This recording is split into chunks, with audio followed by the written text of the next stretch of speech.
Hello, everyone, and welcome to another episode of Blood and Ink, and I am your host, JC Nollen.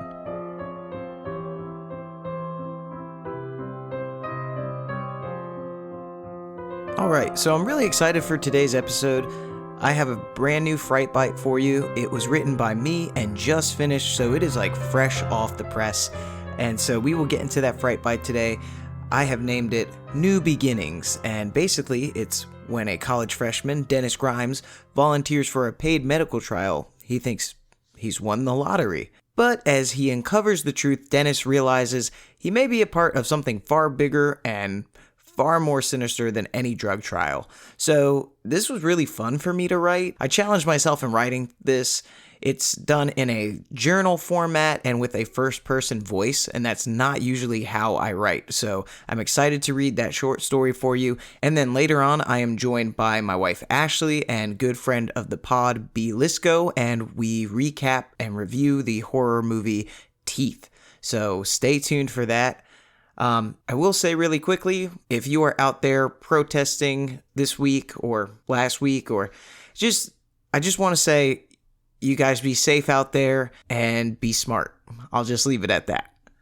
So this is already going to be a little bit of a longer episode.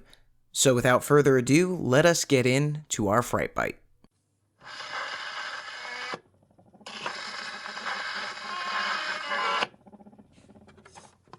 Today's Fright Bite is titled New Beginnings, written by J.C. Nollen. Okay, Mr. Grimes, now you just need to sign here, initial here, and one last signature on this page. I looked up at the smiling red-haired woman, Miss Rothberg. Her high, tight bun paired with her thick-rimmed glasses gave her the look of an older librarian. I could tell she was older, 45, maybe 50, but she was stunning and didn't look a day over 30. Her porcelain skin glowed with no wrinkles in sight. Her bright green eyes were piercing, and she radiated warmth and comfort. I would have signed just about anything she slid in front of me. Luckily for me, the thing I was signing was going to pay, and pay me very well. I first saw the ad on the corkboard in my dorm hallway. Clinical research experiment. Get paid now. At this point, I can't even count how many college research experiments I've been a part of. Unlike most kids here, I didn't come from money. I'm not even sure how I got accepted into this university. My grades were good, but not great. My favorite extracurricular activity was smoking weed and crushing a bag of potato chips while writing creepypastas on Reddit. Truly, I was nothing special. My parents were beyond thrilled and began working extra to help afford the costs. I'm not sure how they managed to come up with the money, but I pray they didn't take out a loan or a second mortgage on the house. The thing is, school isn't working out. I'm trying to keep up in classes, but I've been steadily falling behind. I'm not connecting with the other students. Between the workload and the loneliness morphing into depression, I've gained 20 pounds in one semester, my skin has erupted in cystic pustules, and my grades are dropping. Fast. I was pulled into the dean's office last week and told if my GPA fell below a C average next semester, I'd be kicked out. Fucking prick. Seeing as I don't want to be here anymore, I think it's best I just go. The disappointment will be crushing for my parents, and I'll never hear the end of how much they sacrificed, but maybe, just maybe, I can pay them back. That's where the research trials come in. They tend to pay something insignificant, but something is better than nothing. $20 here, $100 there. Usually I go in, they take some blood, ask me some questions, show me pictures, scan my brain, things like that. But this project is different. At first, it seemed far too involved. Twice weekly lab visits for injections, daily journaling, countless tests. Certain foods were off limits, and I had a strict sleep quota. I was ready to get up and walk right out the door before I heard the compensation. $50,000, paid in installments over the coming weeks. My jaw nearly hit the table. The project was called New Beginnings. I'm not a science major, so most of the talk went right over my head, but my understanding is this. The lab injects me with a solution that needs a host to grow. I need to feed and take care of this solution so it can be curated, and afterwards, using a centrifuge, they will remove the solution from my blood and be able to use it for new medication studies. Basically, you are just renting out your body to create something magnificent that will help all of mankind, Rothberg said, sitting across from me at her large oak desk. Okay, but is it safe? What are the side effects? I asked, feeling awkward and out of place. Oh, it's very safe. I created this solution myself after years of work, and look at me. I'm pretty normal, aren't I? Yes, you are very pretty. I mean normal, pretty normal, I stuttered like an idiot, heat flushing my neck and face. So wait, you've been hosting the solution too? Yes, sir. Started about 20 years ago. Most of my team and those in the lab host the solution as well. She stood and walked around the desk and placed a warm hand on my shoulder.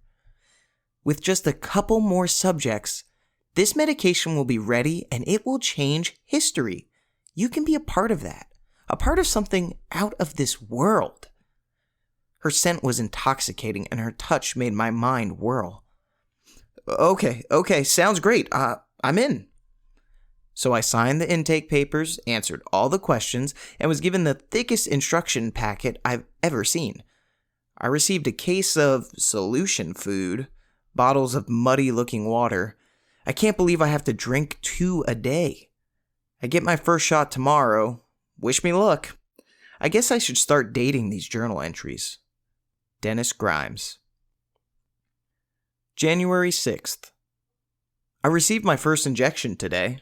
A syringe filled with dark green viscous fluid was injected into my right glute. Damn, that stung like a bitch.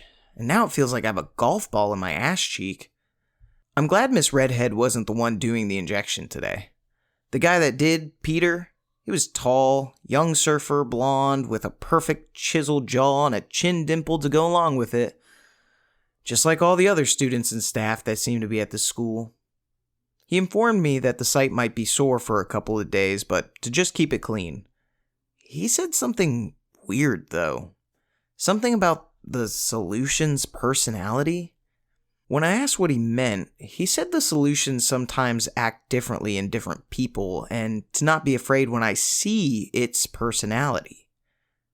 I have no clue what he means, but to be honest, it kind of freaked me out. Peter said his solution was very passive. I guess I hope I have a passive solution as well. I drank the food. God, it was just as awful as I thought it would be. I gagged the whole time, almost barfed it back up. It tasted how mold smells, with acidic and metallic afternotes. I don't know how I'm supposed to do that every day. Maybe I'll acquire the taste, but I doubt it. I ate only the food on my super restrictive diet list today. I wonder if they would know if I snuck a few chips every once in a while. Probably not, right? Well, I've got to go to sleep. It's only 8, but I need to hit that quota. Man, I hope everything's okay, but I'm feeling like a little jittery. Probably just nerves or caffeine. Wait, was caffeine on the list? Dennis Grimes. January 7th. Maybe this is a placebo effect, but I swear, when I woke up today, I felt better than I ever have before. I guess it could be the diet, or I don't know, maybe even the solution food itself, but I woke up feeling completely energized. Usually I'd just stay in my dorm all day, but it was so nice out, I decided to try going for a jog around campus. I thought it was going to suck, but it felt great. I might have gone overboard though, because now my right leg is tingling a little bit. The same side I had the injection in. Oh, I had a weird interaction today with another student. I was jogging through the courtyard, which was pretty empty because most of the other students aren't back from winter break. Headphones in, just jamming. Some guy on a bench waved me over as I was about to pass him by. Confused, I took my earbud out and asked him what was up. "Hey," he said politely, but with unblinking, staring eyes. His face was flat and devoid of emotion, I squirmed under his heavy gaze, waiting for him to say more, but he just continued to stare. His brows started to furrow as he concentrated on me. It felt like he was trying to look inside me. Yeah, man, can I help you with something? He held his palm out to me like he wanted a high five. It was so weird. I didn't know what to do, so I high-fived him, told him to have a good day, and continued my jog. I could feel him watching me as I went. I don't know what was up with that. Maybe I'm being paranoid and he was just trying to be nice? I got back to the dorm, showered, and looking in the mirror, I noticed my skin was the clearest it's been in a while. If these are the side effects of the solution, maybe it's not so bad after all. Dennis Grimes. January 8th. Okay, I have no clue what's going on, but my skin has completely cleared up. A couple of days ago, I was afraid to even show my face in public, but now? All signs of the huge, painful white bumps are gone. Even my acne scars are gone. Also, I have to find a scale because my pants are practically falling off my waist. It's like I dropped 20 pounds of fat and packed on 10 pounds of muscle overnight. Every time I caught my reflection today, I had to stop and marvel at the changes I saw. Oh, and you're not gonna believe this. I went into town to buy a couple of new mangas, and a girl came up and started talking. To me. All of a sudden, I was Mr. Suave Smooth. I didn't stumble over my words, my voice didn't crack, I didn't avoid eye contact. It was like someone else was piloting my body. Cool, collected, confident. Definitely not the usual me. Her name is Emily, and I got her number. I just wish my legs would stop vibrating. I've been having some weird nerve pains. I get my next injection tomorrow and I'll bring that up. Hopefully, it's Miss Rothberg this time and I can use my newfound Riz to work some magic on her. Dennis Grimes. January 9th.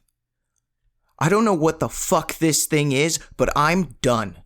When I woke up this morning, I felt fine, and my injection appointment wasn't until 11. I figured I'd just lay in bed and read my manga until it was time to get ready. Well, I started doing just that, but then, I don't know. I lost time.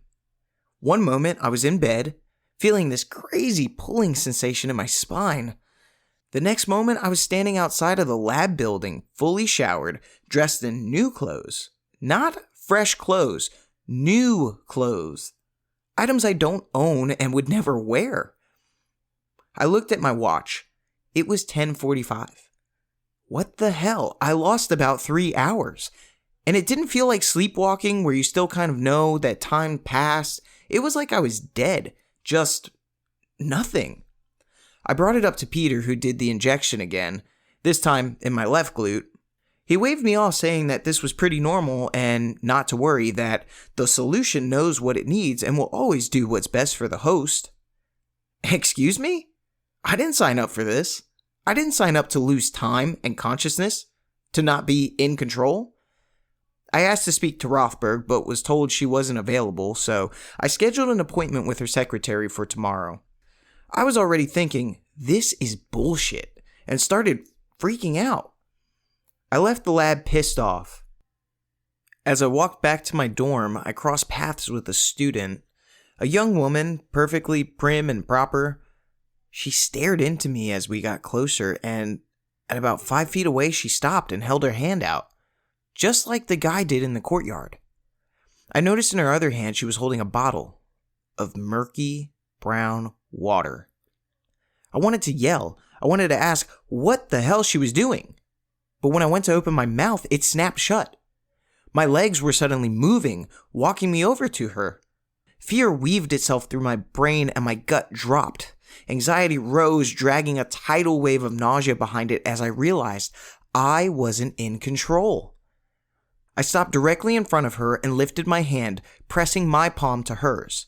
I saw her eyes roll back before mine did the same thing. I could feel sputtering, oozing fluids exchange between our palms. Abruptly, she recoiled her hand back, breaking the trance. My legs gave out and I dropped to the ground as she stared at me with sudden vitriol and disgust. Then just kept walking, like nothing happened. The ground below me swayed, and I blew chunks right there on the sidewalk. I thought to myself, fuck this solution. I decided I was going to kill it, not nurse it, not hit my quotas. I was going to do the opposite of everything in my instruction packet. Even as I had those thoughts, it was hard to concentrate. My mind kept drifting to blackness, and I had to work hard to keep my goal in focus. I ran back to my dorm and locked myself in for the rest of the day. When 5 p.m. rolled around, I decided not to drink the murky solution food. I sat there staring at the bottles, wondering if I should just toss them down the drain. The pulling in my spine started again, but this time, I pulled back. I willed my brain to stay awake, to not let the solution take control. Pain pulsed through my veins and exploded in my back, making me scream and thrash. I could feel it seeping into my brain like nails ripping through delicate neural tissue.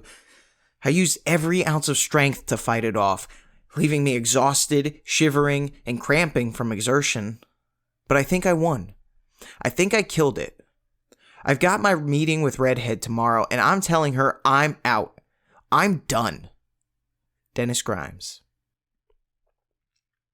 January 15th. I don't know how much time I have left, but I hope this journal finds its way to someone who can do something. But really, what's left to do? Who knows how many of them there are? How many of them are now in places of power? They could be the police, they could be your doctor, they could be your spouse laying next to you right now, or your child down the hall in their room. I lost a week. A whole fucking week. I came to consciousness sitting in the middle of a lecture. My body felt distant, my brain foggy. I jumped up, causing the whole class to turn in unison and stare, unblinking, penetrating gazes. I jerked my head around the room as I started to hyperventilate. That's when I noticed none of the students had textbooks open, or even out on their desks for that matter. At the front of the classroom, the teacher and another student stood, bodies facing each other, arms up and palms touching. With a slurping liquid sound, the teacher removed his palm from the students and slowly began walking towards me, palm out. I screamed and ran out of there. The whole time I could feel this pull back towards unconsciousness. This ache flowed from the coccyx of my spine all the way to the base of my skull, and it was tightening. Running to the lab, I caught a glimpse of myself in the reflection of a window. I almost didn't even recognize it was me. I was chiseled. My hair was now neatly combed and gelled. I looked taller, healthier, and my skin was radiant. I burst through the lab door and ran straight into Rothberg's office. She was there, seemingly taken aback by my sudden intrusion. "Mr. Grimes, is everything— What the fuck is going on here?" I yelled, slamming myself down on the seat in front of her desk and slapping my arm across it. Take it out! Take it out right fucking now!" She smiled, portraying nothing but calm positivity, which made me even angrier. She tilted her head, looking me up and down quizzically for a moment before responding. "You must be the most stubborn patient I've had, Mr. Grimes," she said calmly, smiling, unbothered. "There is no taking it out, Dennis. This is your new beginning. Our new beginning. The world has become such an awful place, you know. War, greed, pain. As a species, we were headed towards destruction. But it doesn't have to be that way, and now, with this, it won't be." I sat, struggling to speak as her words sank into my throbbing mind. What do you mean? You can't take this out? What is this? Why are you doing this? What is going to happen to me? Tears began to spill from the corner of my eyes. "This," she said, standing and gesturing her arms around the room. "Dennis, this is the new species, the new us, the new world. You are hosting a new organism that will save the world and save humanity. You are now part of the elite. You are now the host of a better species. We started infiltrating right here at this very school. And now we are expanding to many others, the brightest and best with the most promising futures, the ones who can make change. Well, that's how it started, at least. But through collective consciousness, we realized, why stop there? We need 100% cooperation from all of those living on this planet to fix what the human race has done. So we opened our operation to all. We now have doctors passing on this blessing all around the world. We have politicians making the necessary changes. We are in every sector of employment. Now, you will never have to feel pain or hurt or stress. You won't have to feel anything. And your brave sacrifice will complete the most important goal, the whole reason for this project. Saving the world, Mr. Grimes. Saving us. I struggled to keep up with what she was saying as the sensation became unbearable, like hot iron rods being punctured between vertebrae. Deep guttural sobs erupted from me as I understood that I'm not going to be me anymore, and there was nothing I could do about it. I wondered how many of these things I came across in my lifetime and shuddered. Mr. Grimes, please stop fighting the solution. She walked towards me and I stood backing away slowly. Just connect with me and you will understand. As she said this, she lifted her palm to me. I turned and ran as fast as my newly muscular legs could make me. Now I'm here in my dorm. I keep going in and out, but just for a couple of seconds at a time. But I can feel it. The solution is right here, and it's about to... March 21st. Well, I'm supposed to be keeping this journal, so... hello, I guess.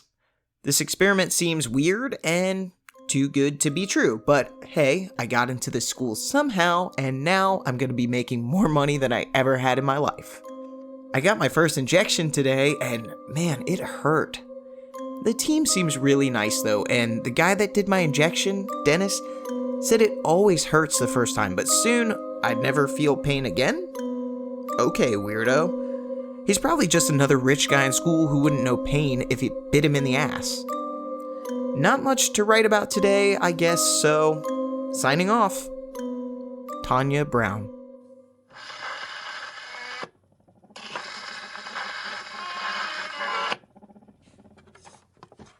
All right, and now we are going to do our movie recap. The movie we are recapping today is Teeth. It is a 2007 film, and I am joined with my wife, Ashleigh, Howdy. And the wonderful Bee Lysko is back. Hello. Hi, Bee. Welcome back to the show. Thanks for having me. I'm glad that you're here, and it's an early morning recording for us, so different than usual. It's funny because last week we did our recording like way late. Super late. Yeah. It's like 8 o'clock at night, which like that's too much. We that's were both when half asleep.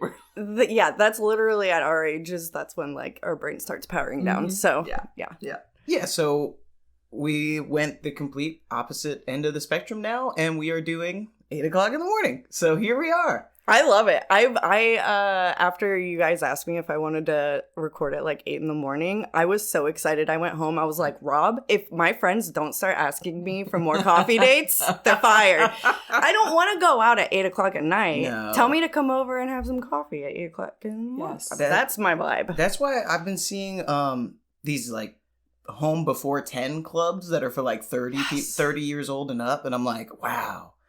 We're really living in 2025, huh? Like, this is awesome. Day concerts. We need day concerts. Yeah, that's day my concerts preference. for Yes. day Yeah. drinking. And day drinking. I'm a fan of the day drink. I mean, you could day drink and then be sober by the time you're going to bed. Exactly. And not hungover the next day. Please. All right. We are sounding so old. Yeah. Like, I forgot we young were... listeners are like, they're like, okay. we're giving them the ick. But anyway, the movie, again, is Teeth. I do have to give, like, huge, large trigger warning.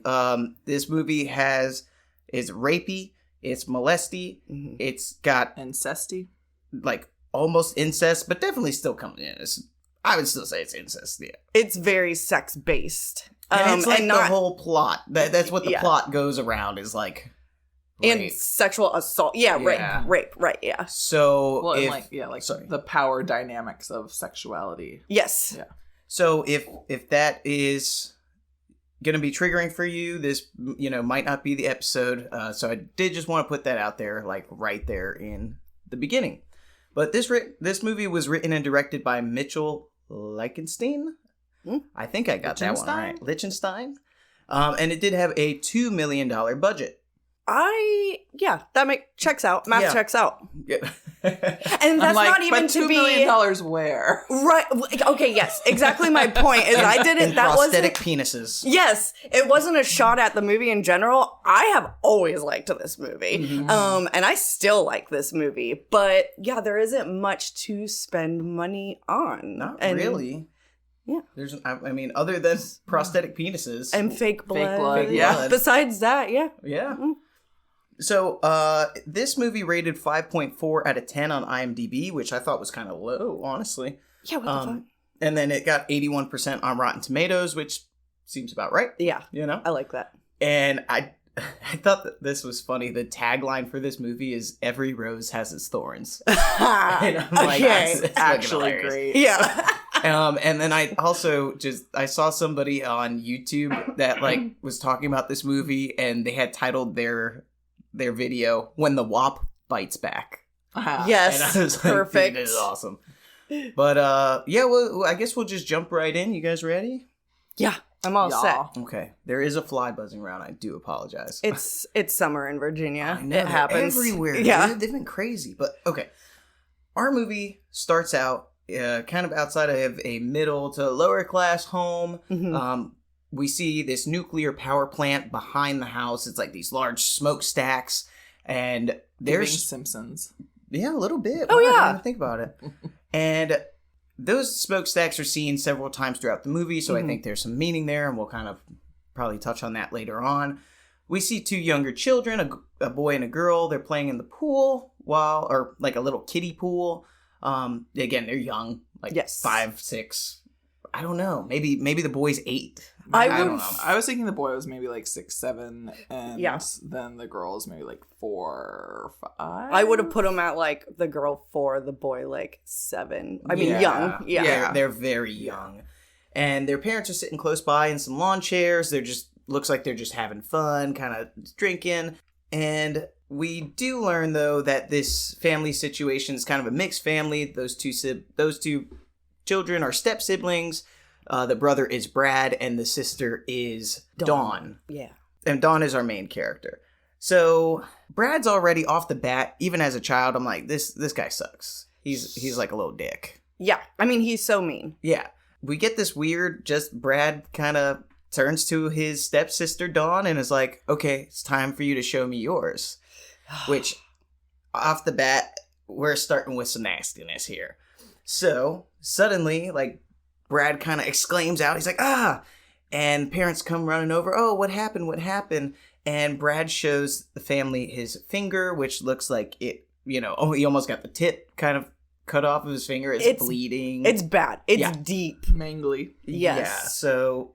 This movie comes in hot. I will give it to them. They let you know what you're in for right off the freaking bat. Yes, that was literally the first and only note I have. Oh, did you? Incest off the bat. Yeah. Oh, yes. Yeah. Exactly. Yeah. Exactly. And it was uncomfortable. Immediately I was like, ooh. And he was like, let me show me yours or something. I'm like, oh God. But after that, we go to our opening credits. It's kind of like these microorganisms attacking each other, possibly teeth cells is what I was thinking. Moving to maybe an incorrect area of the body, something like that. Mutations. Yeah, mutations. It doesn't really abnormalities. Yeah, explain what it is, but it is looks sinister. Like some kind of a cellular war going yes, on. Yeah. All the things are overtaking other things. Yes. And, yeah. Weird little microscopic. And I feel battle. immediately there's you get the connection from the smokestacks that you see at the beginning is this plant, whatever it is gonna cause something to happen. Yeah. So we fast forward to Dawn. Again, that's our main character, and she is in high school, and Dawn believes in abstinence. She's a purity girly, and we see her giving a speech to a group of younger children. And this was, she's giving this speech, and I was like, oh, I don't think I like our main character. And it was culty. This purity group is culty. Yeah, that's what I was gonna say. Is like, I am so down with like mostly whatever anyone believes. But when you're having a crowd of children chant back to you, not even having them chant back to you, they already know the chant. It reminded me of like the Catholic Church when you say something, peace be with you, and also with you, like this like call and response. And you just know what to say. Yeah. And I really do think like what I should have done is gone back and replayed this and just had a purity ticker. The amount of times Dawn specifically, but everyone says purity in this movie, wow, starts to like not sound like a word, honestly. It could be a drinking game. It could. That's what everyone should do. If you haven't seen Teeth yet, watch it and drink every time someone says purity, please. And so in this, group of younger children that she's doing this speech for, there's a boy named Toby in the crowd, and Toby catches her eye. So after this assembly, they start to speak, and it's obvious she is smitten with Toby. And I don't know if you guys noticed this. Toby doesn't fucking blink. Toby? What? He honestly, I thought he was kind of creepy because he did not blink enough, dude. I did not trust him as a character from the get. And you know what? I think we're not supposed to, but he is, I would say, objectively like a handsome young man.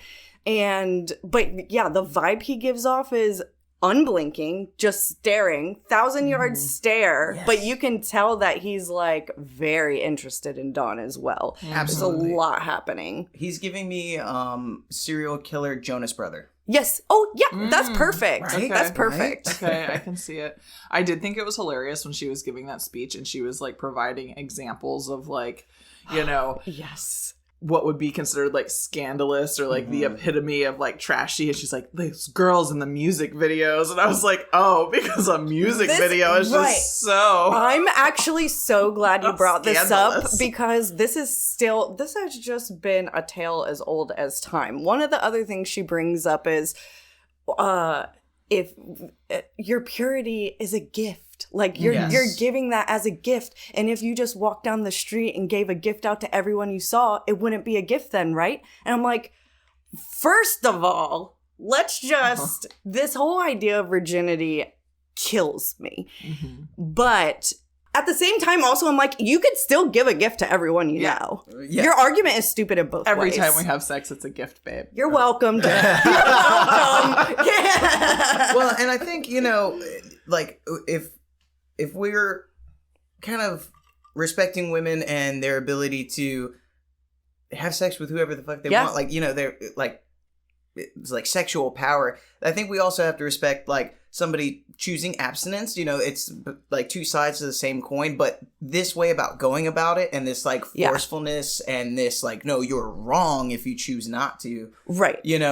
That's where where we kind of draw the line. That's the issue is trust people to make their own choices. Yes. Yeah. No, I think that's valid in many different forms of life. Yes. Like you can make your own choice that works for you and not cast just blanket judgment onto everyone else just because they're and that is a different choice. Yeah, and like you said, that speech is very much what that is.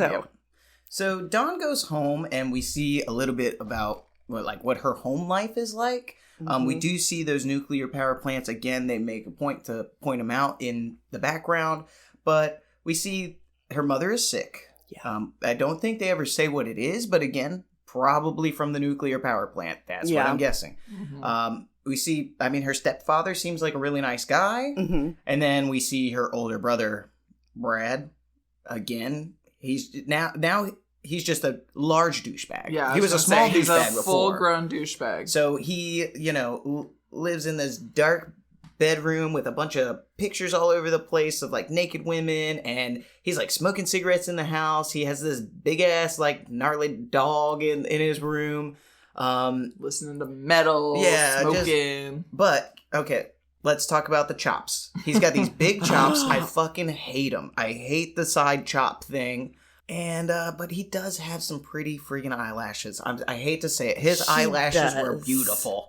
Yeah. Like, sir, how'd you get those things? Mascara. He does have very curly, pretty eyelashes. I was explaining to you guys too, when I first watched this movie, it came out in 2007, so I was probably like 16.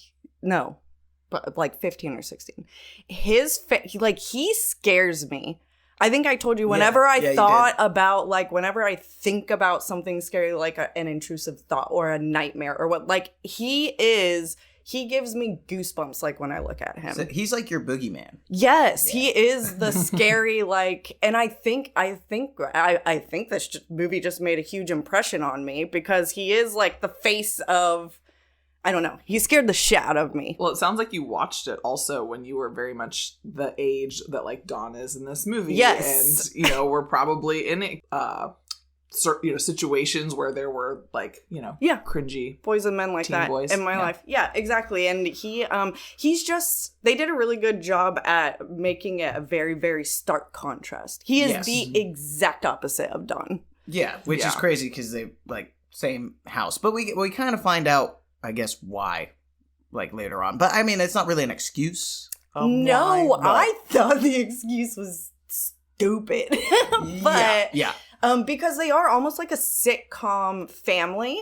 I hadn't seen this movie in a few years, and when we saw how he was acting, I was trying to remember, like, why. And I was like, does his dad, like, is he in an abusive relationship, like with his dad? And it's no, the dad is a sweetheart. The dad is awesome. Yes, he's an angel. He is.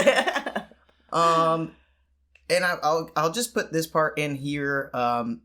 It didn't happen this way, but it's not really important later, and we're already talking about Brad. So later during a cutscene of Brad, we see him and his girlfriend, or I don't know, fuck buddy, I don't know. Yeah. And they're finishing having anal sex. And she's like, I have a vagina. Mm-hmm. And I don't know, he tells her to shut up because he's an asshole or whatever. But we find out he only has anal you're scared of the kitty. Yeah.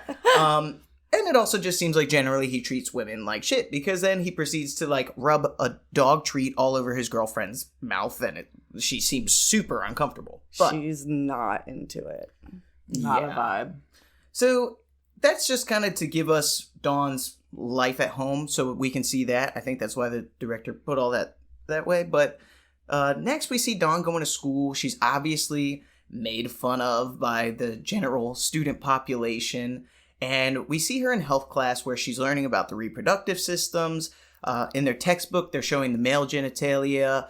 And when they flip the page, they show the female genitalia, and it's covered up by a giant sticker. Yeah. And the class is like, what the hell? Like, how is it we can look at men's stuff and not women's stuff?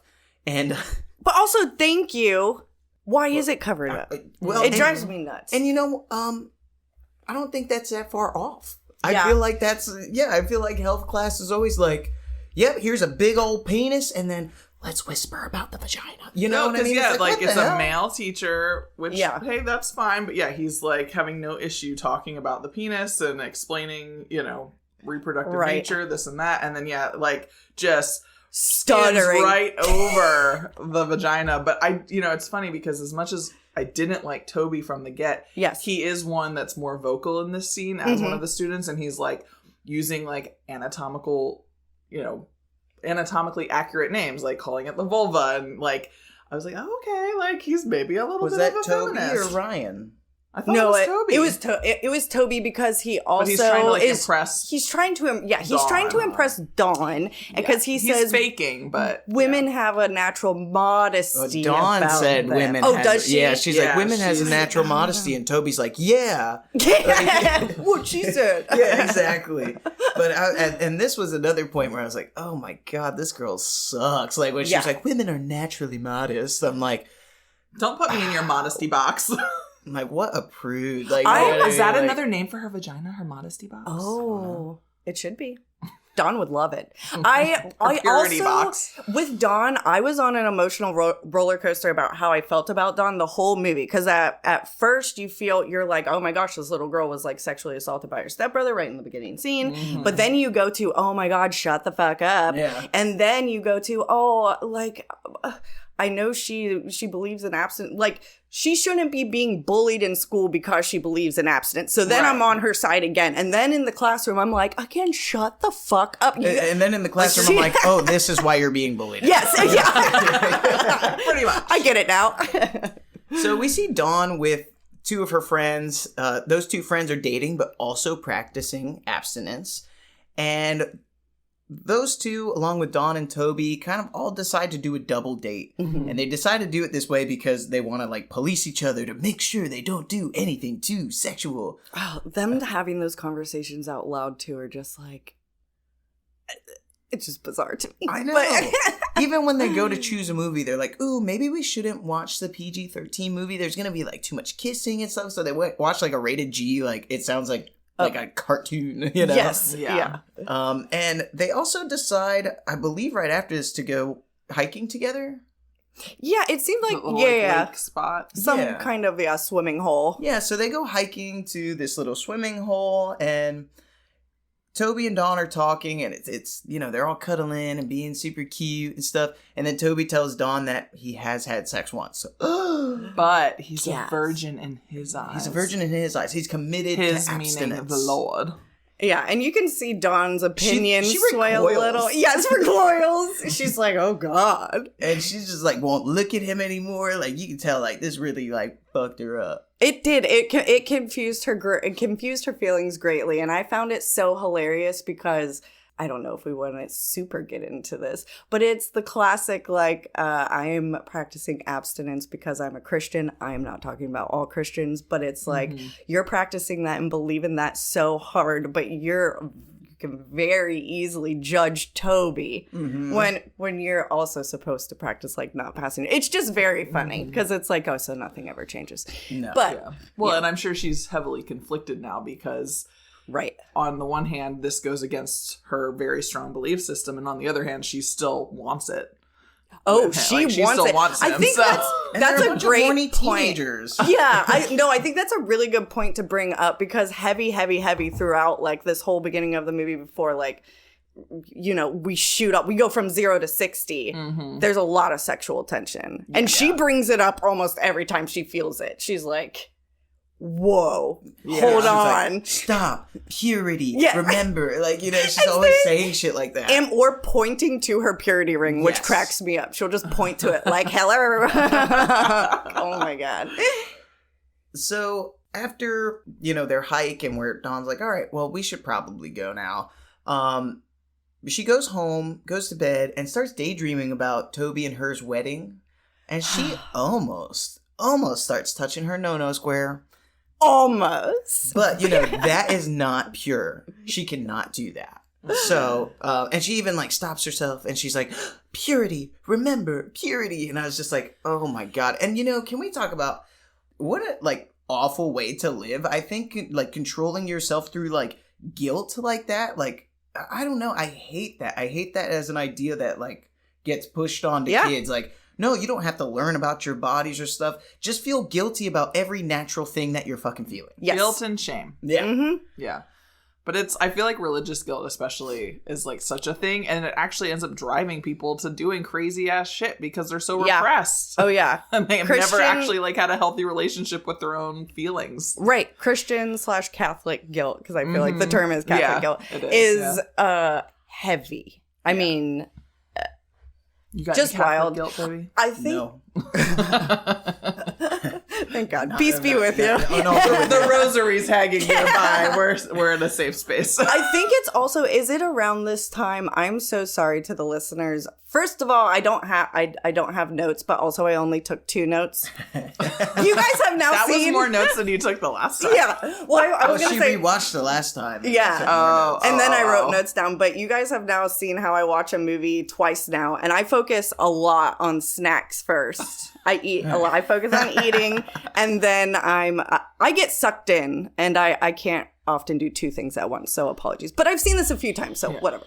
Is this the point where we start catching the vibe where maybe we think she knows, what happened to her brother's finger, right? Because I think that stops her from masturbating she's too. fantasizing, and then all of a sudden she gets this like intrusive thought of this like kind of like weird creature with like these pincer teeth and stuff. Yes, and she kind of like exclaims and stops. Yeah, because I feel like it's somewhere in her subconscious, but I don't think she's like consciously knows. You know what I'm saying? I feel like she has an idea, and it's almost like maybe she remembers what happened, but it's really weird because up until we learn that, when she learns like, oh, for sure there's something going on, I feel like it goes back and forth between like, or it's almost this idea of like, oh, do you believe in abstinence because you have another reason you don't necessarily want, you're nervous to, which is like fair to be nervous to have sex, but you know what I mean, is like something's different about you than everyone else. Well, you know what I mean? I think that totally is what led her to the abstinence route, but I don't think it was like conscious yet at this point. But we do get to a point where, and I'll point it back out, but where I think she truly discovers in that moment, oh, hey, definitely. Like mine is different, you know? Okay. Because it seems like she's like, I mean, the sticker's covering it in the health ed book. Yes. So like she hasn't seen, and it seemed like this kind of like masturbation moment was also her like attempting to start to explore herself because of her like natural curiosity there. And being very attracted to Toby, which is also wild though that she hasn't seen a picture of a vagina, because very clearly she could just go walk into Brad's room. He clearly has plenty of porn. Also, when they show him, there's always like porn playing on his TV. Yeah. Sounds like a sex addict. So after this, almost sex dream with Toby, well, I guess not dream, but daydream. The next day at school, Dawn calls Toby and is like, hey, we've got to cut things off. I can't do this anymore. Like, we got to stay pure. So they do break up. Then moving forward, like an unknown amount of time, I don't know what started this or why Dawn did this, but back at her house, she goes to Brad's room and kind of tries to make an attempt to be like, hey, we're not close as siblings. I don't know why that's always been, blah, blah, blah. And Brad stays true to fucking character and just starts saying some weird shit. He's like, you know why you've been abstinent. You know what you're waiting for. Like, and it's actually really funny in this scene because Dawn's like, no, I don't. Like, in her face, she's like, what are you talking about? Yeah, her reaction and her facial expressions are so perfect in that moment because she really, like you said, just looks entirely clueless. Yeah. And Brad's like, basically like, yeah, you're waiting for me because we're gonna fuck. And she just like huffs and turns around. Yeah, and she just leaves. And I'm like, okay. They were raised as siblings from the age of like young as fuck. So I don't understand. I'm like, because he said he's been feeling this way since they were kids. Yes. I know it's not true incest because they're not like related, but I'm sorry, it's fucking close enough. You guys grew up together as siblings. At like, heart, what the hell? Yeah, at heart, I feel like it is. That is. I feel like it's a technicality that they are not like blood related. It's at least could be compared to like a cousin thing or something. I don't know. Yeah. Like, you know what I mean? It's not. Yeah, you were clearly like we were around 4 and 7. I mean, it's not like you met as teenagers and as I'm just. It's so gross to me. But this interaction makes Dawn call Toby, who she has been thinking about nonstop anyway. Yeah. And she says that she needs to see him, and then we see a scene of Toby just running, like he's driving his fucking car fast. He's hauling ass down this like dirt road. Because I guess they're going. Well, okay, so rewind real quick. When they were at the lake with the friends the first time, because I think I got the impression that like Toby was maybe like new to the school, whatever. But, these friends have been there before, and they're like, oh, like, they point to this one little kind of cove at the lake, and they talk about how that's where, like, the, unpure kids go to hook up. That's a good point. They make a very big point to basically point out that it's the local, like, lovers lane. Yeah. So I got the impression when he's hauling ass down the dirt road that that's where they're going to meet. Right. Yeah. Yeah, and so they do meet down there. They go swimming, and they have their first like kiss, right? Like they start kissing in the water, but then Toby gets too much. He starts grabbing a boobie. Yeah. Okay. And what does she do?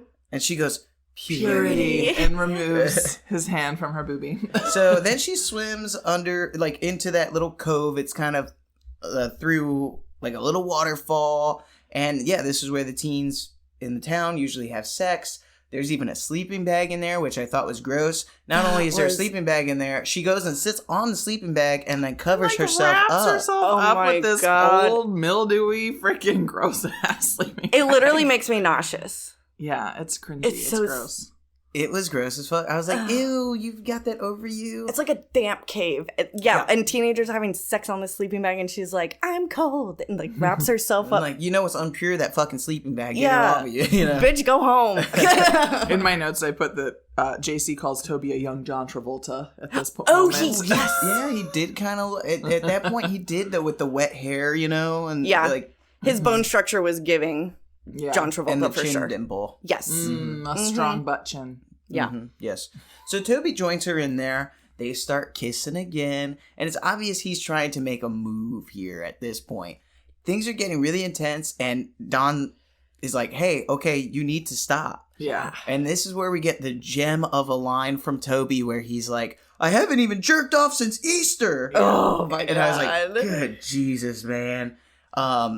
Like, good job. You're so amazing. Look at you practicing. And it's so all gross. this He's like, you don't even have to do anything. Just lay there. And I was like, oh, you're fucking gross, dude. Yeah, no. And he, Dawn is fighting hurts back. her neck. You like hear her neck almost like crack, and she seems like she even starts to like maybe go slightly unconscious, but Yes. like is like then he does the worst and does penetrate, and that like kind of brings her back, and Yeah. that was a hard scene to watch. It was like she snaps back too, and she's being raped. Mm-hmm. Yeah, because I think he hit her head against like Like a rock. the or rock, something. like the Yes. rock ground, making her feel like all fuzzy. And then he goes on in, and this is where we see our like full like first kind of like rape. She's like kind of like begging him to stop, Yeah. and then He's covering her mouth and holding her down. and then suddenly we get like this crunching noise. Yeah.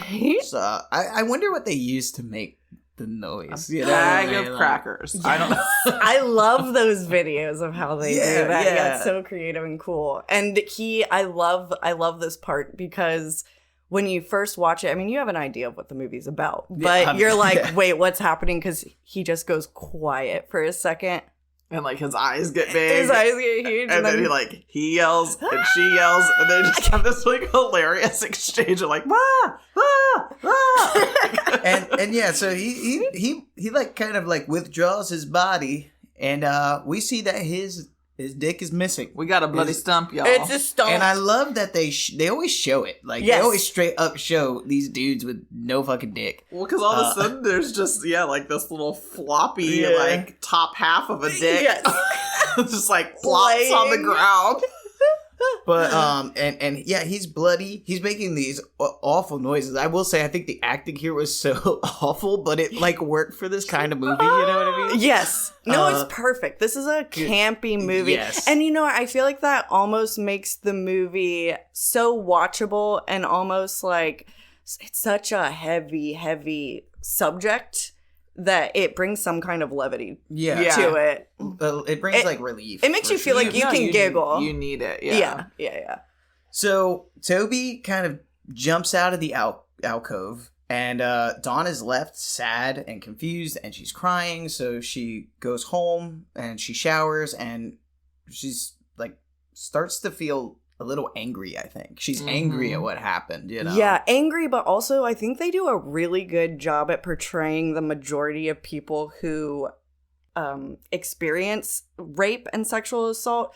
She almost she's angry when she responds to people, but she is so dazed. Like she is in a fucking fog. She is in shock. Yeah, the world around her is not happening. She No. is not present. No, at all. Yeah.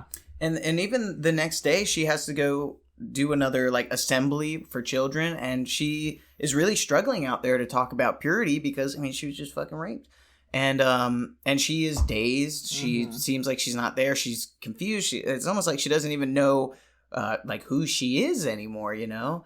And this is the part in the movie where I really completely turn my opinion my opinion turns on Dawn, because I feel so bad for her, because it's at this point where you can tell in this speech, you start to understand what she's thinking, which is that she's not necessarily saying that was my fault, but she's telling herself she's no longer pure, and and it makes me as a grown woman want to shake her and be like, yes, you are. Like, if you still want to practice, you didn't do this. Yeah. She's clearly internalizing the wrongdoings of Toby and just the whole thing. As if she chose.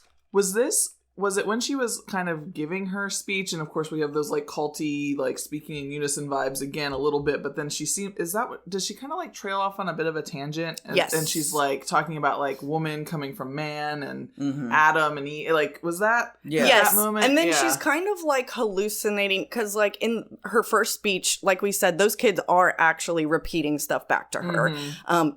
Similarly, like you guys said, the Catholic Church. But in this one, it's almost like the children are chanting, but what she's hearing is they're calling her like a snake and a serpent, right? And very, very like biblically negative things about her. And then I think the pastor or whoever that man is, this pissed me off. Just escorts her off stage. Yeah, no one checks on her. I was gonna say, one asks she's if kicked she's off okay. Stage, and it's like she's obviously not like this, and these people are just like, all right, she's being fucking weird. Get out of here. Instead of being like, hey, is everything okay? Like, because like thinking of Dawn when she's doing the same spiel, or like in the beginning of the movie, and she's like so on point and like rocking that stage and like is totally engaged and there with the crowd, and then this is just such a stark contrast to that. And they make sure her appearance is like slightly disheveled, like she didn't care about her hair, didn't care about her outfit, kind of. And I'm like, no adult was like,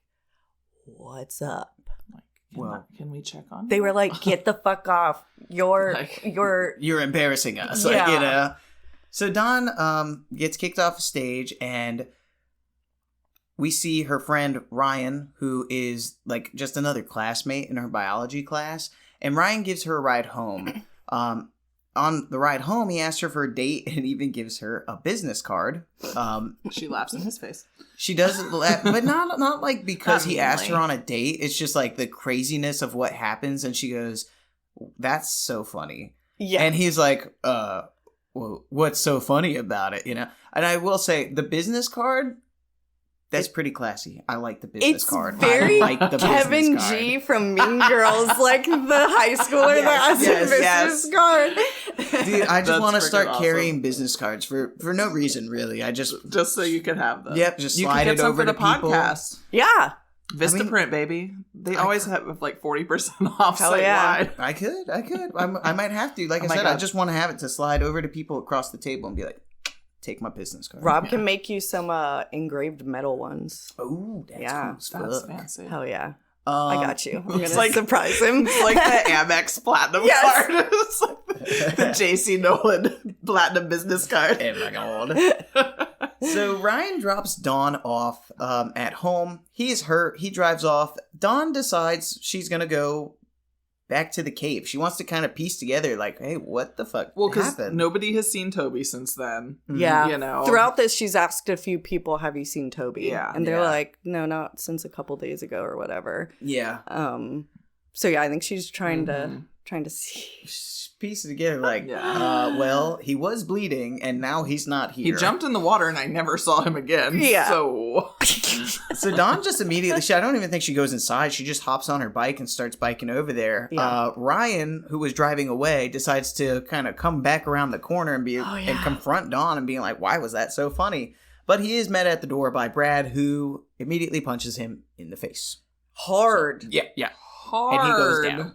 Yeah, he's like, you're out of your... He says something about how Ryan's out of his league. Mm-hmm. Ryan's like, I just want to talk to her. Ryan seems like a nice guy at this point. He does seem like a nice guy at this point. At this point. I'll say that. Like, I did feel a little sad for him when that was some rough rejection, because it's not like he knows what's going on. Yeah, and I was like, oh, I do feel bad for him, because you can tell he's a little nervous. Yeah, he's like, and he's like kind of nerdy. I'm into you, like, Well, and he's like the only person that kind of recognizes that Dawn is not doing well and is at least like caring for her in that moment. That's a good point. Yeah, just like JC had said, when he gives her a ride, he's the only one who even her friends. What the fuck are their names? I don't remember their names. I but just like call the them friends. who she's been with the entire movie, they're in the crowd of her speech, and they just kind of like, okay, whatever. Yeah, whatever. Yeah. And Ryan's the only one. He runs up to her. He's like, are you okay? And she's like, take me home. And he does. So he seems like a nice guy. Yeah. So then you feel a little bad for him when she chuckles in his face. And says that's so funny. I mean, his proposition, timing horrible. Yeah. Worst possible timing. Yeah. And then her brother lays him the fuck out.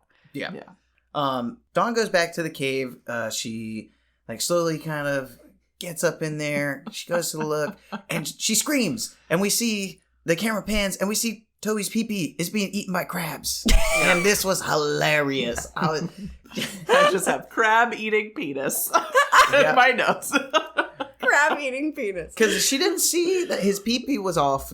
She saw that he was like bleeding down there, and we could tell he didn't have a penis anymore. But we didn't see it like on the ground anywhere at first. I don't think so. It was just a very chaotic situation. They were both screaming. I'm sure even if she did happen to like see something, she was so kind of too much happening sorts in that moment that it's not like it was registering. Right. And it was so funny just to see the little crab doing its little crab walking right on top of this like pee-pee. Weird old eyeballs. So she, at this point... Very realistic looking penis. Like I would totally believe that was I think all of them, they did a good job. Yeah.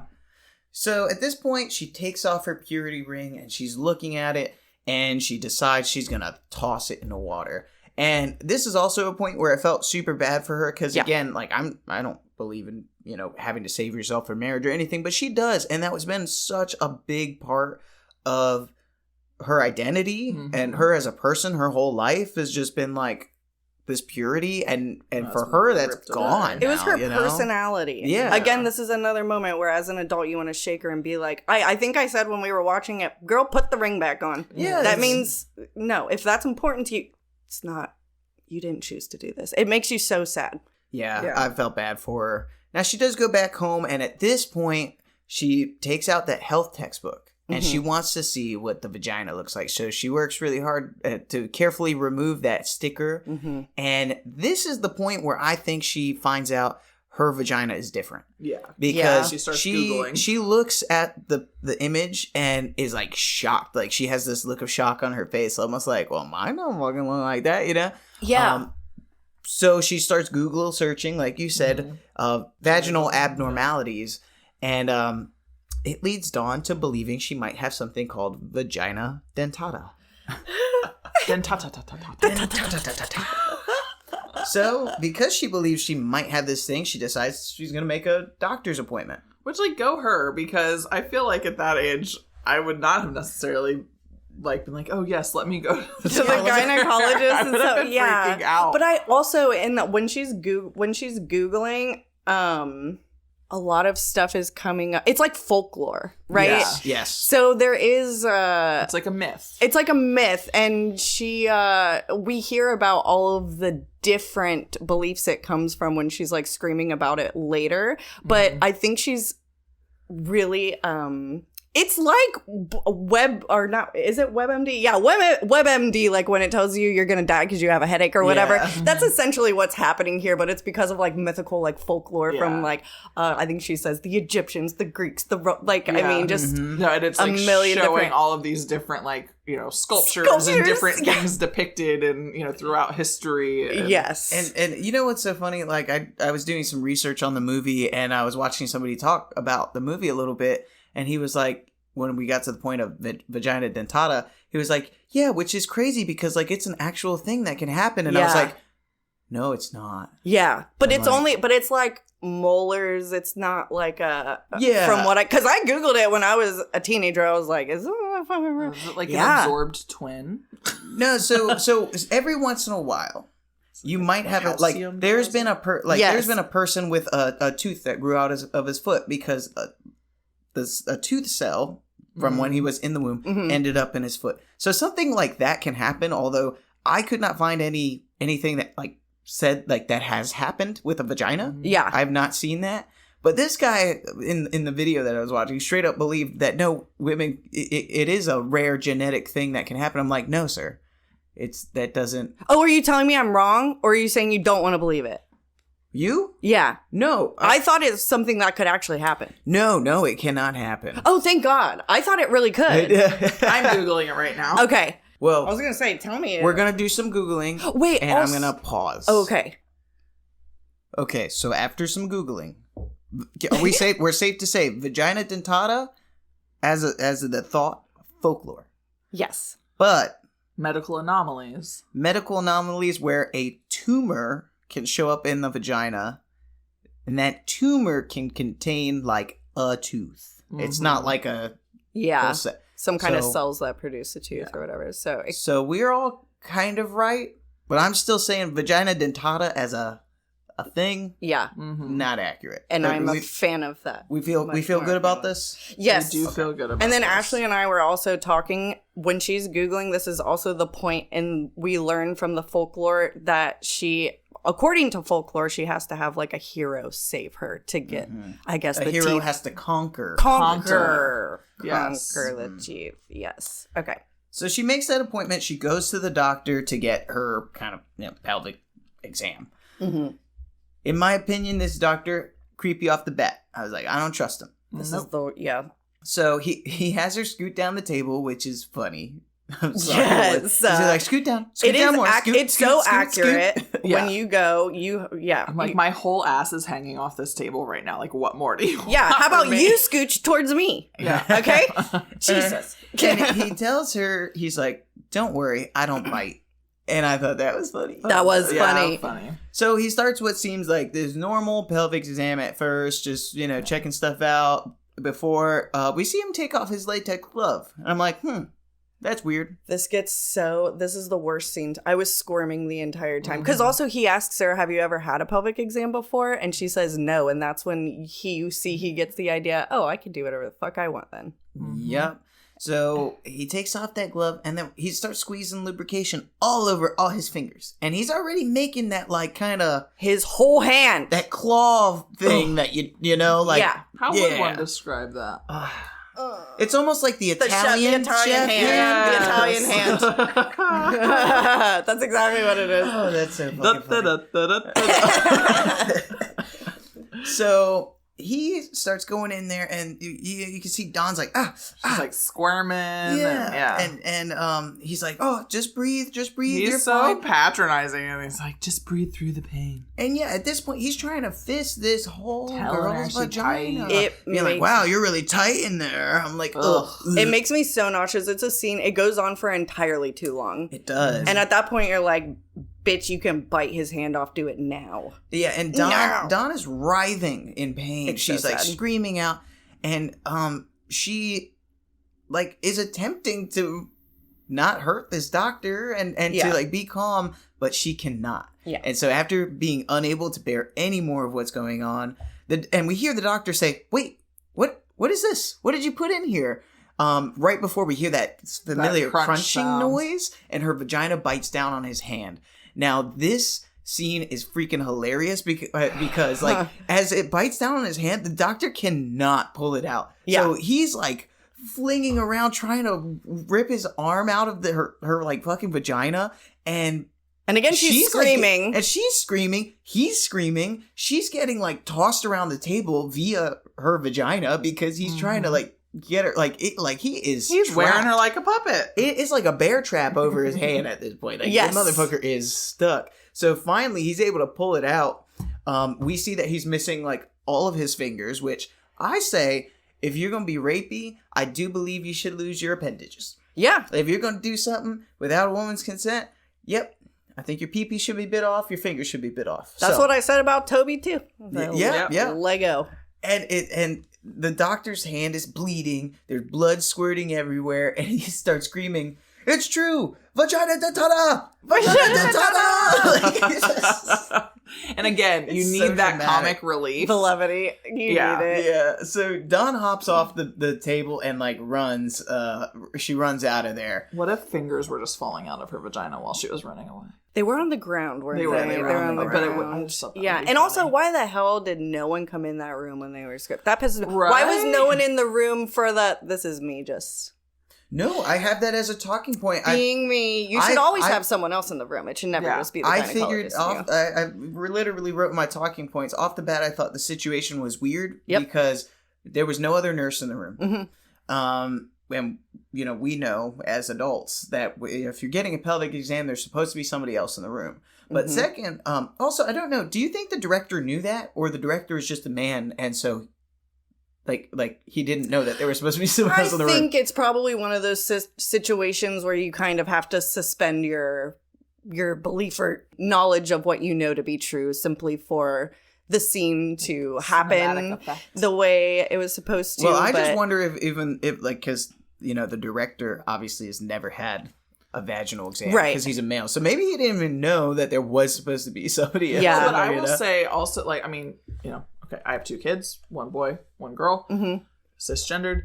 They, when I take them to the doctor, I can stay in the room with the doctor during their exam, or a nurse can come in, and I always let my kids decide, and I usually will look away, of course, but that's true whether it's for, my son or my daughter. So, I don't know, because I am not a male, so I don't know how that is if you're getting, your junk checked out. My kid's 15 now, and they do. Yeah, it's the you're old enough now. You can decide if you want your mom in here or not. But yeah, always someone else in the room. It's like if it's not your mom or your guardian, whatever, then it's a nurse with the doctor. Exactly. So if anyone's listening to this that doesn't know, please always make sure there's a second person in the room, and you're allowed to just get up and fucking leave. Yeah. Also that part. Yeah. But second thing, because this is her first pelvic exam ever, I don't think Dawn ever even realized that what she was feeling was abnormal.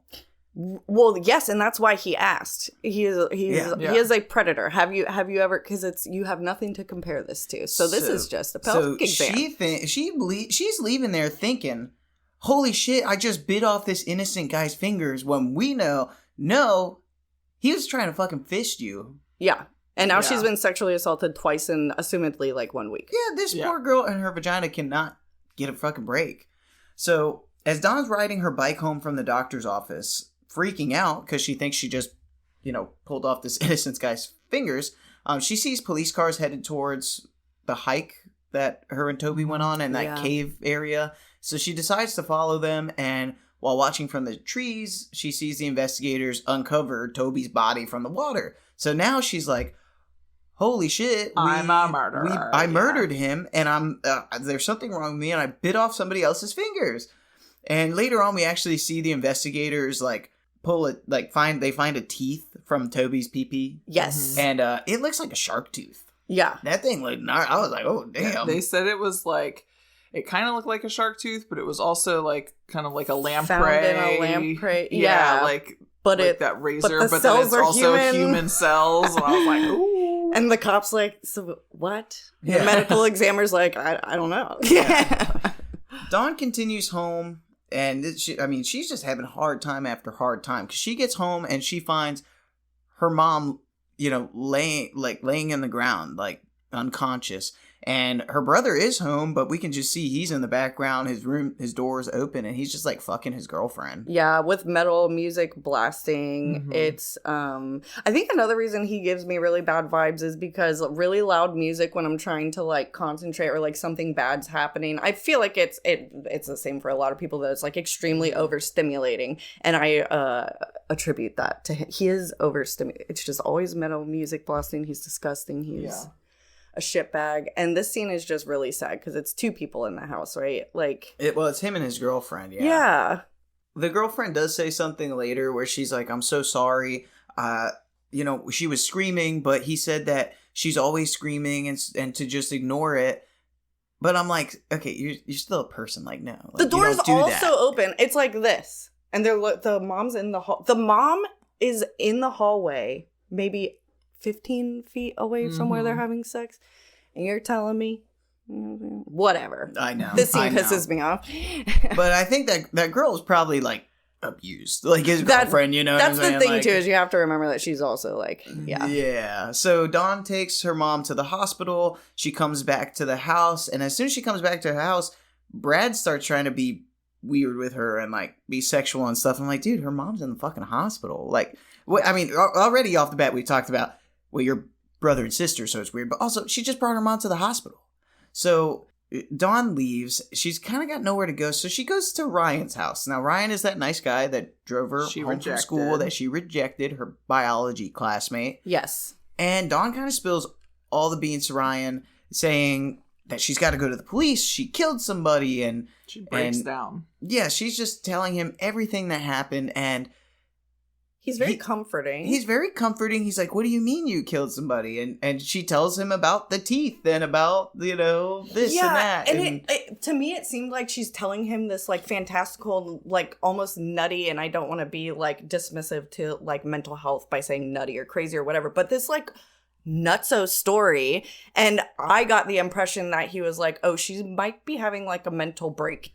Let's just calm her down. Yeah, like, he obviously doesn't believe what she's saying, right? But he's still being nice, and I think he offers her a bath. He's like, "Why don't you take a bath? Yeah, relax, And then while she's in the bath, he's even so sweet at this point. He's like, "Hey, this is like a pill my mom takes for nerves. Like, do you want it?" And he's like, "I'm not looking. Yeah, he knocks on the door, and he like, So I'm like, "Oh, this is sweet." He's seeming respectful. Yeah, and, like, genuinely and trying to be helpful, like caring. Yeah, here's like a Xanax or something. My mom takes these, like whatever. But then Dawn comes out of the bathroom. She's only got her towel, and suddenly the room is covered in in lit candles. Like, literally, like you're just an opportunist. Yes, motherfucker. And then you go, this fucking asshole, and she's loopy. She's loopy from the pills. Her mom's nerve pill made her like all loopy. She almost falls as she's walking because she's so like kind of out of it. And Ryan pours them some champagne, and I'm like, oh my fucking god. So yeah, we see like this is not. He's not a nice guy. He's just trying to get laid, just like everybody else. Dawn ends up passing out, like fully passing the fuck out. Yeah. Because of the pills. And she wakes up. Ryan is rubbing on her nipples. Yeah. Her towel's off. Her towel's off. Ryan's just rubbing her nipples. And he's using a fucking finger vibrator on her. Yeah. Yeah. He has this weird creep box full of, I don't know, little toys. And he's like digging through it. Like, how you be getting those toys? He's not 18. And you can tell, like, this was before Amazon. Yeah. Right? Where you be going? But he also pulls out, like, it's not a creep box if you're not a creep. With him, it's a creep box. But he pulls out a condom, and the way he's, like, flipping it around and, like, he doesn't even know how to put it on. Yeah, he doesn't even know how to put it on. But he does. He gets it on. And I mean, I will say, when he's using the finger vibrator on her, he asks if he's like, it feels good though, you want me to stop? And she's like, no, okay. And so like she continues. Then he puts on the condom, and right before he like goes in, she's like, wait, what about the teeth? And he's like, well, I'm gonna conquer them. And then like, yeah, I think like he asks if he wants her to stop again, and she says no, which cool, but also, she was not in the position to give consent. I'm like, no, she's on drugs. She was unconscious when you started touching her, and you knew exactly what the fuck you were doing. They did a fantastic job at showing. I think another like film show that does a really good job at showing this is like 13 Reasons Why. This is a really good scene to have a visual of like, that's rape. That's still rape. It's still rape. Even with her telling you yes, it is so uncomfortable to watch. She is so out of it. And like it's so cringy because I get the vibe that he's only asking her because he knows he's gonna get a yes. But it's not, he wouldn't get the yes if she wasn't fucked up on Xanax or whatever. Yeah. This scene makes me so uncomfortable. But they do have sex. They have sex, and nothing bad happens. Nothing bad happens. So that is important. At this point, I had two working theories that I wrote down. Okay. Either the medication made it so her vagina teeth weren't working, or because she accepted the sex, her vagina teeth didn't bite. Because she can actually control it. Right. We quickly learn which theory of that is correct. Yes. Because they begin to have sex again. This time, Ryan gets a phone call from one of his friends at school. And she's no longer drugged at this point. It's like the next morning, this right? Is like, like I got the impression they've been having a lot of sex, like all night or whatever. But at this point, I just want to point out she is not drugged. She knows what's going on. Yeah, she seems like she knows what's going on, and she chooses to have sex with him again. She chooses this time to have sex, and he gets a phone call from one of his friends at school, which he answers while he's fucking her, which I'm like, fucking rude, dude. Like, what the hell? Such a douche. And basically he tells this person, like, yeah, guess who I'm with right now? And, you know, they find out it's Dawn and that, yes, he is having sex with her. And Dawn stops, like, riding him for a moment after the phone call. And she's like, what was that all about? Crosses her arms. Yeah, and Ryan's just like, oh, yeah, I made a bet to see if, you know, if I could hook up with you and blah, blah, blah. He's like, but I do really like you. And it's, what excuse me, fuck? sir? Yeah. I hate him. I wrote, now she pissed and that pussy scarfs off another penis. Exactly. Yeah, and she's looking right at him, like, angry as fuck. And, like, you can see her bear down make almost. you see her make the decision to, like, bite Ryan's dick off, which creates another big bloody mess. We get an awesome, like, blood squirting out of, like, the missing penis area, you know? Yeah. This was awesome. Yeah, this is probably my favorite dick biting. Yeah. This was a good one. Favorite kill, are we doing favorite dick bite? Is that what we're...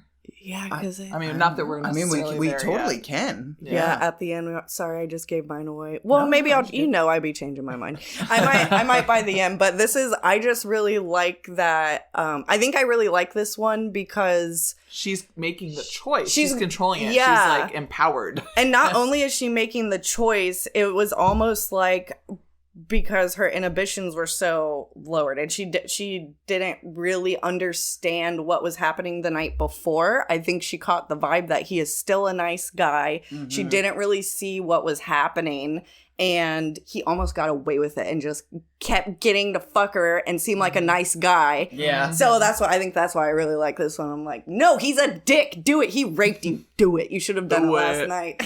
And she does, so it's awesome. Yes, so that's why I love this one. So yeah, she leaves Ryan to assumingly bleed to death, and she ends up going to the hospital, I think. I think maybe she gets like a call from her stepdad or something. And they get the bad news there that her mom has passed away. I mean, they don't say it, but there's like a lot of hugging in the hospital and crying. And it seems like she's either passed away or it's like it's definitely about to happen. Everyone come say goodbye or something like that. Yeah, something like that. So after all that, Dawn and her dad return back home, and the stepfather is trying to kick out Brad. He's had it up. He's had enough. He's like, you left my wife to fucking die in the hallway, you know. And so he tries to kick out Brad. And to be clear, Brad is his biological son. Yes. And Dawn is his stepdaughter. Right. And so I love that he is like honestly, it was really Dawn's mom that was the reason that I think Brad had stayed in the house as long as he had, because, you know, she was just like, no, like, we got to keep the family together. They're our kids. They both really tried to love each other. Yeah. Like, for a blended family, like, I feel like the parents were really trying to hold that shit together. You know? It was like every time the dad complained about, Brad, the mom was like, no, you know, we love him. Gotta love him. Kind of like gotta love him through it type of situation. Yes. Yeah. Well, a physical fight occurs between Brad and his dad. And Brad even sicks his large ass dog on his dad. Yeah. But I think at the begging of Dawn, you know, Brad calls the dog off, and we find out Brad starts yelling at his dad, well, why'd you have to marry her? Why'd you have to make us brother and sister? And again, fucking obsessed, fucking creepy. Yeah. And he's obviously he's blaming his parents for the reason that he can't be with Dawn, when it's like, bitch, she didn't want to be with you anyway. You were 7. What are you talking about? That was the thing for me, is it's like, because I had said in the beginning his reasoning was stupid. It's so stupid to me. There is something else going on upstairs that you need professional help for, because it is not like you were an adult and had this like undying love, this long relationship with Dawn, and then all of a sudden you were fucking 7. She was 7 years 4. old. Yeah. It's so weird. Just so weird. A weird excuse. I agree. And to be this fucked up, no. But maybe the next day, I don't know when exactly this happens, but we see Dawn kind of getting all dressed up, like she's like doing makeup, kind of trying to like look sexy, and she goes over to Brad's room.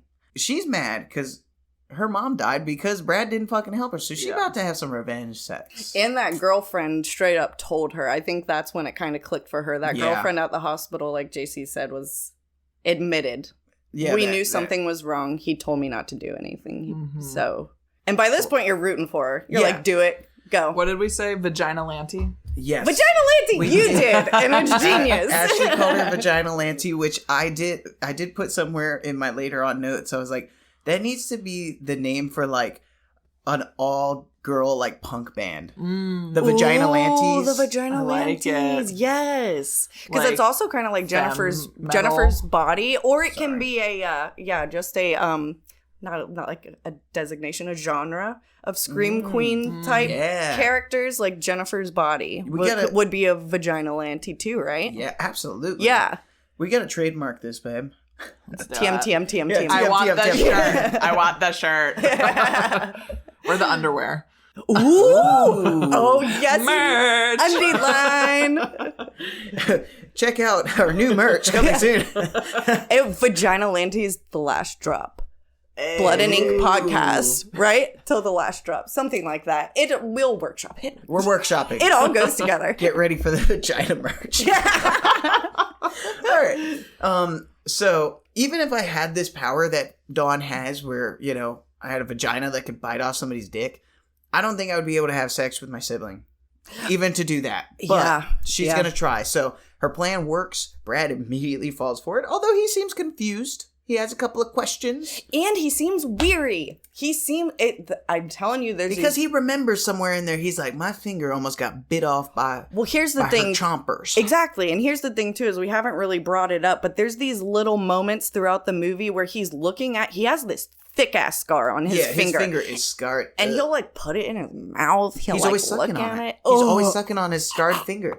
And it's so weird because you still have the same question, which is, does he fully remember? Does he actually know? You know what I mean? And he only has butt sex, so he must know somewhere. He's got this, like, trauma of vaginas. Yeah, which he should have. Yeah.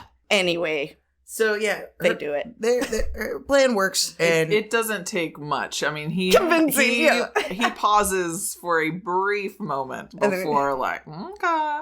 Yeah. And so he starts fucking his sister. It's really, it's given Alabama. Sorry. Okay. I might cut that. People of Alabama, you're very nice. I don't know if I lived there for 3 years. I don't know about very nice. All right. Well.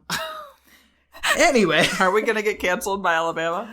Alabama, I've stopped there. When I lived in Memphis, we would go down to like Destin, Florida, and so I would stop in Alabama to use the bathroom, and they are the scariest bathrooms I have ever been in. I bet you people that live in Alabama, if they do ever listen, they'll be like, "Yeah, this actually sounds about right. This checks." So. Yeah, I mean, N-word written everywhere, all in the back. So literally,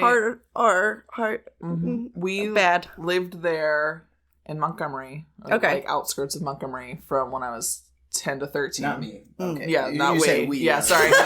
Not we. Sorry. Myself and my mom lived there. And let me just say, like, if you were white, you didn't go to public school. I had to go to private school all 3 years that I was there. The public schools, this was granted back in like 2000. You were walking through metal detectors with clear book bags. Yeah. We lived like out in the sticks a little bit. Literally, my neighbor's dog's name was the N-word. Yeah. Leave it in. Let me just say. Leave it in. I'm sure that's not all of Alabama, but my firsthand experience was that. So well, and I think if anybody from Alabama was listening to this show, they'd be like the cool alternative people that are like, I hate Alabama because you know, like we're trapped here. Let me out. Yeah. So her plan works. They're fucking. Okay. Then we hear the chompers chomp down. I mean, we hear the crunching that we have become accustomed to throughout this movie, and we see the face change. They're like, It's almost like finishing. It's almost like a man finishing, but like the worst kind of thing. Yeah, you're not sure. And so Dawn stands up defiantly from the bed. Yes. She's giving like this, like she's giving like boss bitch at this point. Brad is sitting there, fucking penis gone. He's bleeding. He's trying to like cover it up. And as Dawn's standing, she lets that pee-pee fall betwixt from her legs. Just from Twix. her loins that falls to the ground. And this is a pierced pee-pee. With a huge piercing. Like, it's a huge ring. What I found interesting about Brad's penis scene, all of the other guys scream bloody murder. And he's almost like he expected it. Almost like he expected it. He's trying to catch his breath. He's clearly in pain, and he's almost like whimpering and like crying, but he does not scream. No. Which I thought was really interesting. But then his dog comes into the room, and the dog's like, ooh, a treat. And so the dog picks up the pee-pee and starts eating it, and Brad's like, no! Well, and remember, like, when Brad had, like, kind of sicked his dog on his dad or whatever and all that, but then he, like, is also super abusive and rude to this fucking dog and, like, would, like, say that he was gonna give her a treat and then not. Yeah. And so I feel like this was, like, the dog's kind of F you to Brad, too. Like, I was like, no, you wouldn't give me... y'all dick, Yeah, bitch. you wouldn't give me the milk bones. So, yeah, at the very least, he's very... I'm gonna take your bone. He's very verbally abusive to Mother. Her name's Mother. Oh, yeah, which is also fucking weird. Very strange, too, because when him and his dad are arguing, doesn't he bring up his biological mom, like leaving his mom or his... I don't know. I don't know. He's got issues. He's got issues. Many levels of issues. Yeah, but it is weird that he named his dog Mother. Mother. You want to talk about mothers? So I thought this was cool. The piercing for the pee-pee was actually made by a local baker out of just sugar because they were worried about if it was going to hurt the dog or like hurt the dog's teeth and stuff, or if the dog accidentally swallowed it. They were like, well, we don't want to put this dog in danger. And I was like, that's cute as fuck. That is cute. Very smart. I love that. All right, I'm sorry. I just have to point out that some of the stuff, I've never actually looked at JC's notes before when recording, but we're sitting in very close proximity. And, like, there's little, like, old school text faces that he's put, like the little, like, cringy, like, arrows in face up here. And then, like, literally Vagina Lanty's down here with a TM next to it. Like, this is like great because nobody sees these other than you. And I'm like, I feel like you've given yourself, like... You need the XD RAR. Yeah. Yeah, I mean, that's pretty much what... it's that face. I love it. So Dawn leaves the house and she hitchhikes out of town. She gets this ride from this, sweet looking old man, I guess. I thought he was creepy and a little bit. When you say old, it's not like he's like a handsome 60. He is like fresh out the nursing home, geriatric 80. Okay? Like he escaped the nursing home. Yes. And so when he goes to drop her off, I guess where she wanted to get dropped off, Dawn thanks him, tries to open the door, and he locks it real quick. The doors are locked. Yeah. And she looks over at him like, oh, you gotta be kidding me. And this guy starts making these fucking faces. Like, he's like smiling, and he sticks out his tongue, and he's like winking at her. It's like it's the Silence of the Lambs, like, oh. Yeah, almost like a weird, like, teeth suck. Like, he's like flipping his tongue really fast and raising his eyebrows, like, Yes. I want ass, cash, or grass, but only one of them. And then, and at first she looks super disheartened, like, oh my god. But then she looks out the window and she like gets this like really seductive, like powerful look. Yeah. And so we know she's gonna chomp off his fucking his smirks. Yeah, love it. And then we get the ending credits, and right at the end, another comedic thing, I guess. It says no men were hurt during the making of this movie. And I was like, oh my fucking god. So yeah, that's the end of our movie. And I will just starting off the bat, this is a superpower. She has a superpower. I wish everybody had that superpower so that because she can decide. Yeah. Okay, she can decide. So yeah, if you're gonna rape somebody, your pee-pee should be cut off. And I wonder what there'd be a lot less raping. Yes. Yeah. Well, there are those condoms. They're like anti-rape condoms, and I think they made them and distributed them specifically in Africa, where it allows a penis to be inserted, but then it's like there's razors that when you try to... Is this like a female condom? Yes. Okay. Mm-hmm. Yeah. I would hope though crazy. that it's not like a Chinese finger trap, because then he's stuck in there. He like the whole condom will come out with him, right? I think it rips it off. I didn't bring my phone in here. It might also not be Africa, but it was somewhere where they're dealing with just rape on a very regular basis, and someone came up with that idea. So Okay. I wonder, did you see anywhere where it was their inspiration for this movie? So I did look and I read through a Sundance interview with the director, and his inspiration for the movie kind of lame, honestly. He's like, I just wanted to make a fun, unique, and like different type of movie. I mean, that is fair. This is, if you didn't know any better though, I would be like, this was definitely like a female director. You would think. I think I saw somewhere that the director is gay. Or writer. Okay. Well, he was the director and the writer, actually. Oh, okay. So he did this all on his own. I did see that he was gay, but so many people talked about this movie being actually like a movie about female empowerment and you know, like her taking back the power of her body and all this stuff, but the director never put it out to be that way. Which is so interesting. Which is so weird. I'm like, wait, that wasn't... It seems incredibly pointed. To the point where, like I said, I actually had the idea of like, oh, they're specifically showing you like rape that isn't in your face, like someone screaming. It wasn't like the Toby rape. The Ryan rape was much different than the Toby rape. And it's funny in the way that like, I'm so wrong. The director was just... Yeah.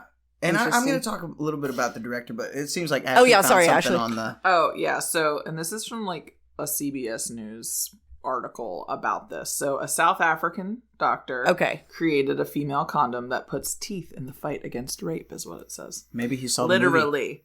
The anti-rape condom, called Rape Axe, features rows of jagged hooks designed to attach to a man's penis during penetration. Once attached, the condom can only be removed by a doctor, hopefully when authorities can arrest him. So yeah, awesome. He cannot pee and walk when it's on. If he tries to remove it, it will clasp even tighter. However, it doesn't break the skin, and there's no danger of fluid exposure. So the only shitty part about that is you're just attached.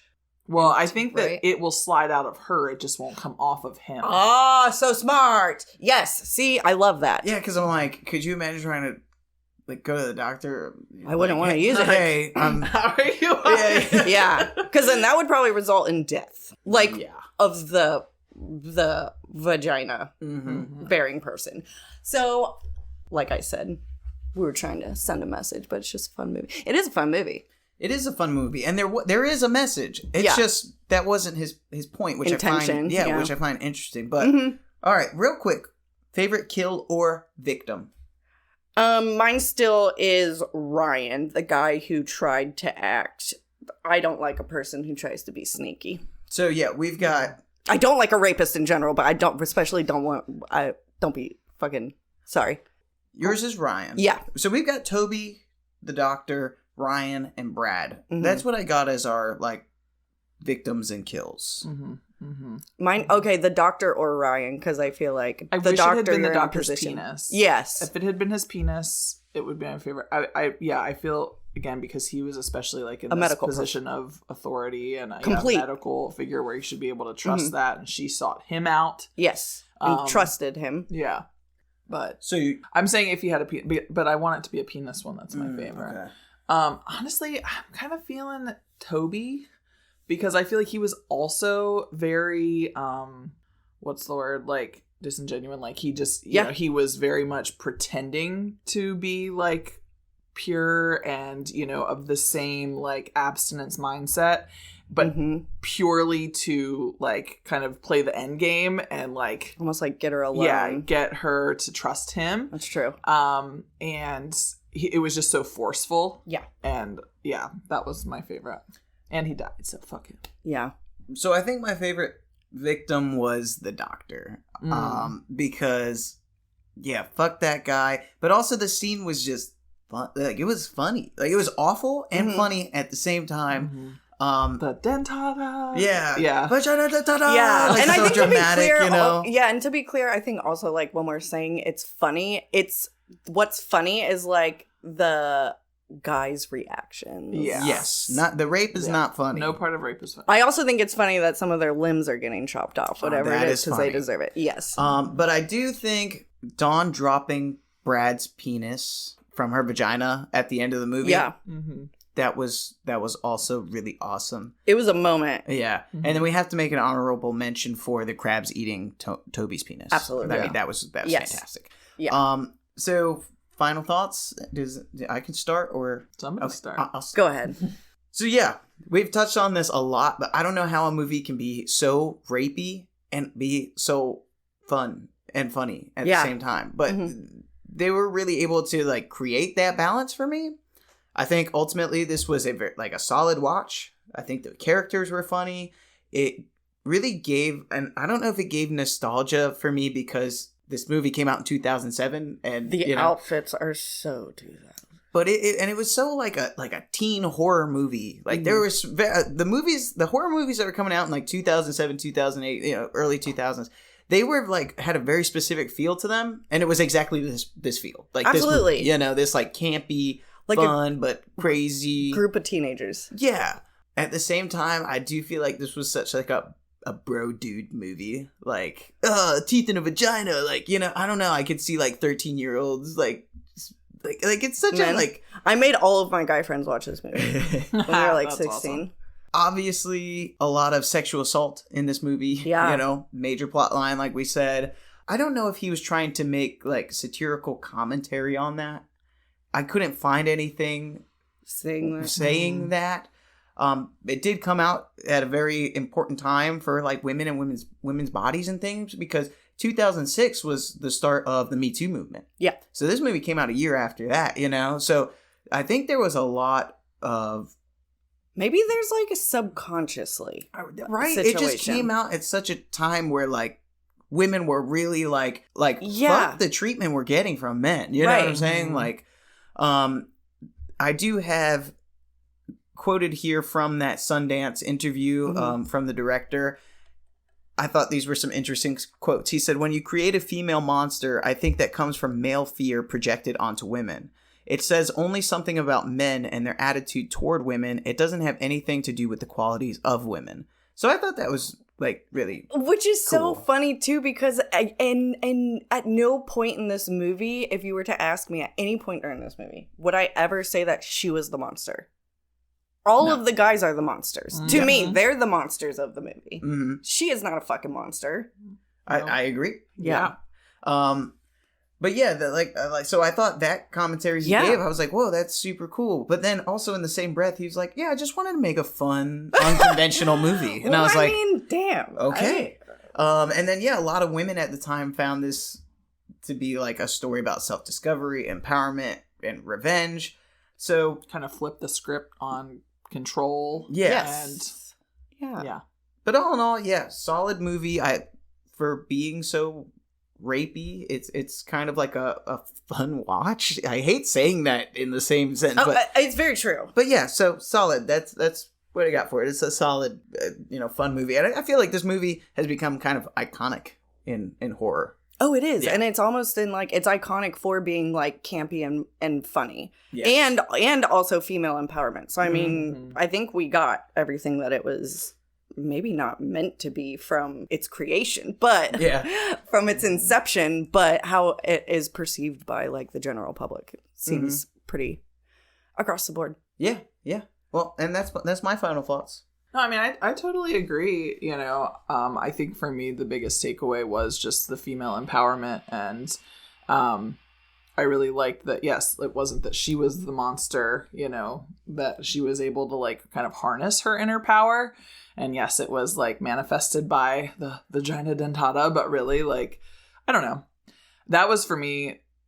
Yes, I enjoyed like the dark humor and some of the other little like funny moments, but the like redeeming quality, I will say, because typically I don't like watching movies where there's a lot of rape and stuff. Yeah, was that at least she like became this like heroine and this, she became a badass. She became a fucking badass. She became a vaginalante. Yeah. A vaginalante. It was very much like, I'm not a killer, but don't push me. Yeah, and that's. I mean, I feel like I just gave my opinions on everything throughout the whole movie. Yeah, but I just remember really enjoying it when I was a teenager. I watched it a lot.